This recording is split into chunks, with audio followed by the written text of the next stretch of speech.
So yan, nagtatanggal ako ng mga dahon na nakalaylay o kaya yung mga tuyo. So yan, hindi ko kayang tapusin.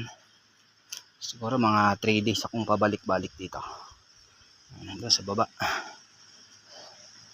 Ito pa.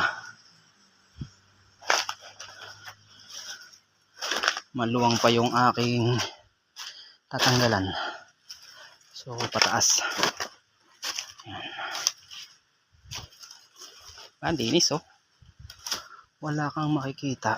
So yung mga payat na ganito, yan, pinapatay ko na yan.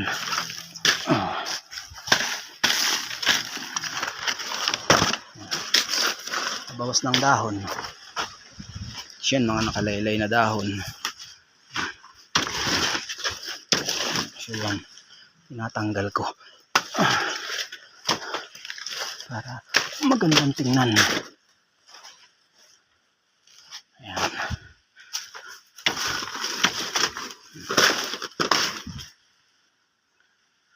Lahi pa. Ayan, hanggang doon pa siya sa taas. Ayan, good morning, good morning.